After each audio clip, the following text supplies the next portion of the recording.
Continuing now on Newsmax Prime, this past weekend, the final weekend of the summer of 2016, was not the kind of weekend we wanted to see. The headlines revealed what? A lone wolf knife attack at a mall in St. Cloud, Minnesota, and of course, the terror bombings in New York City and in New Jersey. But no one was killed in those incidents, and in Minnesota, there was a real reason why. The hero there shot and killed the suspect. The hero, an off-duty cop who was able to prevent further injury and perhaps fatalities. So just how important is it in our constitutional republic for people to be able to exercise their Second Amendment rights to protect themselves? For more, we're pleased to be joined from Newsmax Washington by the opinion editor of the Washington Times and the former president of the National Rifle Association, David Keene. David is co-author of the soon-to-be-released book, Shall Not Be Infringed, the new assaults on your Second Amendment. David, we really appreciate your time tonight on Newsmax Prime. Thanks very much for joining us. It's my pleasure to be with you, J.D. And let's begin. You know, you talked about that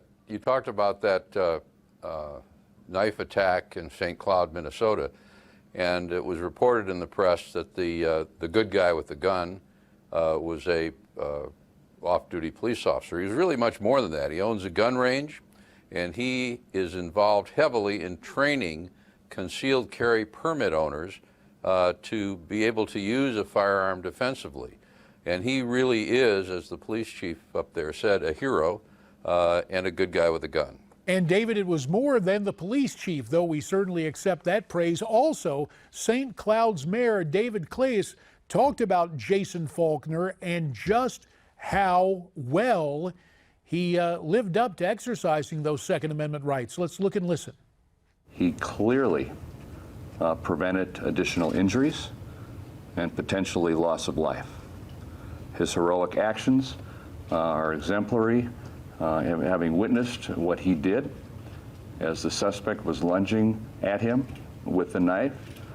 Not only did he fire, the suspect went down, he came back up on 3 different occasions.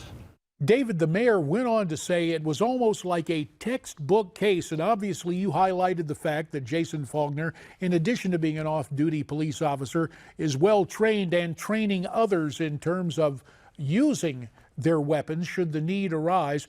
I'm just curious, with that graphic example, what does that do to the anti-gun argument so favored by the alphabet networks and the American left?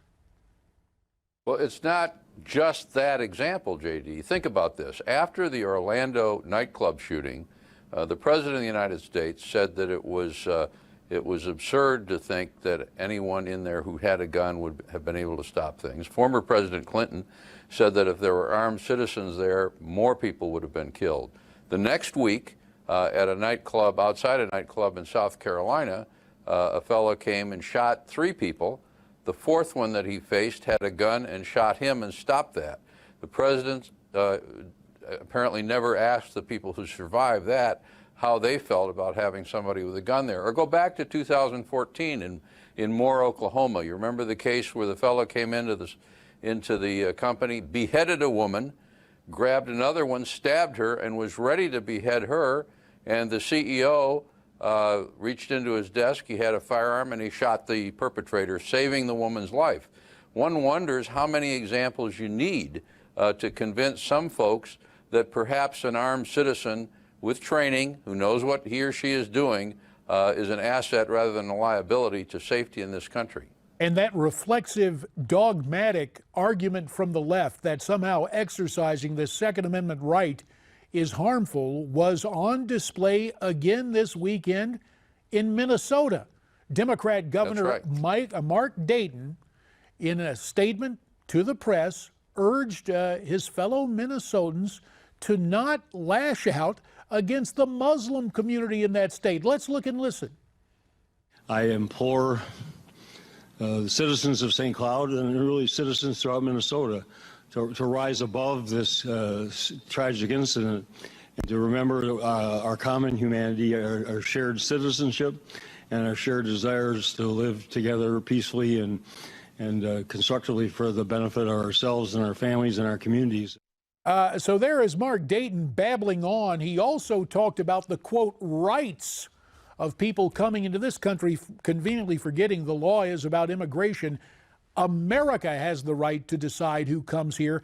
But this kind of thinking that because if you possess a gun, you will resort to vigilantism, that's what the governor, in fact, was implying with that public statement. Well, you was know, it not? J.D., if you listen to the governor, it's almost as if he's implicitly condemning Mr. Faulconer, who did not shoot the knife-wielding assailant because he was a Muslim. He shot him because he had a knife and was stabbing people. He stabbed 10 people and it attacked Mr. Faulconer. So Mr. Faulconer was, as the mayor said, heroic. He was not involved in any kind of discrimination. In this country, we don't treat people differently, but we do treat people who are lawbreakers differently than we treat others. And for the mayor, for the governor to even implicitly suggest that there was something wrong, you'd think that Mr. Faulconer and others were somehow in the wrong because they responded to violence by taking down the perpetrator. Let's move from the headlines to a court docket. A court case today dealing with Second Amendment law. A federal appeals court will consider a gun restriction that, quote, requires applicants for a license to carry a concealed firearm to demonstrate a, quote, good reason to fear injury to his or her person or property. If that, in fact, is interpreted literally, that reservation put in place, what would that mean for the Second Amendment and law-abiding gun owners? Well, that's a restriction, and the courts are divided on this. Some courts have found that for the government to require a citizen to have to prove he needs the right to exercise a fundamental constitutional right, that's wrong.